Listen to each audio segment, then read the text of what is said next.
Ready start.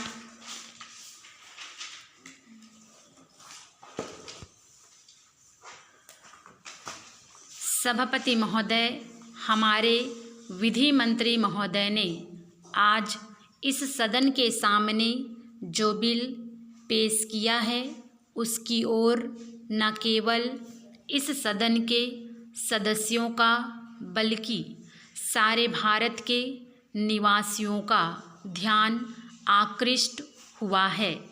बहुत सी समस्याएं ऐसी होती हैं जो देश के ऊपरी वातावरण से संबंध रखती है, लेकिन यह इस प्रकार की समस्या है जो प्रत्येक परिवार के साथ सीधा संबंध रखती है।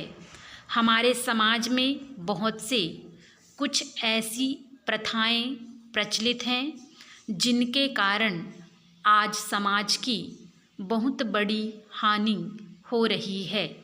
इन प्रथाओं में दहेज की प्रथा भी अपना मुख्य स्थान रखती है।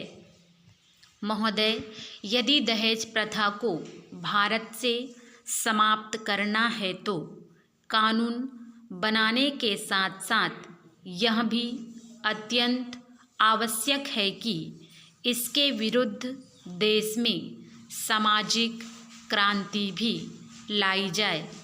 मैं विधि मंत्री से निवेदन करना चाहता हूं कि जो सामाजिक संस्थाएं इन बुराइयों के निवारण में शुरू से ही प्रयत्नशील हैं, उनका सहयोग इस प्रकार की बुराइयों के निवारण के लिए लिया जाए।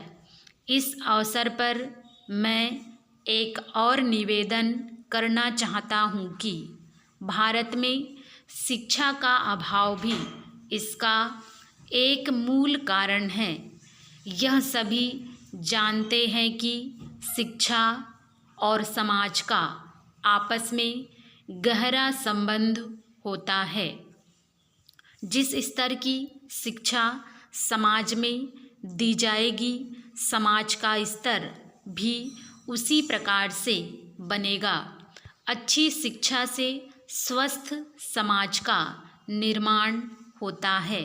अतः केंद्रीय शिक्षा विभाग को भी इस महत्वपूर्ण विषय पर विचार करके इस प्रकार की शिक्षा प्रणाली का निर्माण करना चाहिए जिससे दहेज जैसी सामाजिक बुराइयां जड़ से समाप्त हो सके। यदि प्रारंभ में ही बच्चों को दहेज प्रथा जैसी बुराई के विषय में जानकारी प्राप्त हो जाएगी तो वे स्वयं इसका विरोध करेंगे। यह एक ऐसी बुराई है जो समाज पर कलंक है। इसे दूर करने के लिए सभी स्तरों के समाज सेवकों को मिलकर प्रयत्न करना चाहिए। आज समाज में पुरुषों और महिलाओं को बराबर अधिकार प्राप्त है।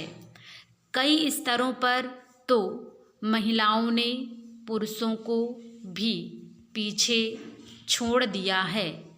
ऐसे एक नहीं अनेक उदाहरण हैं जहां महिलाओं ने पुरुषों के मुकाबले अधिक सफलता प्राप्त की है।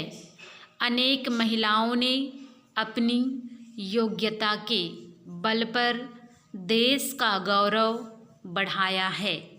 अंत में मैं विधि मंत्री महोदय और सदन में उपस्थित सब माननीय सदस्यों का आभार व्यक्त करता हूं कि उन्होंने मेरी बातों को ध्यानपूर्वक सुना है।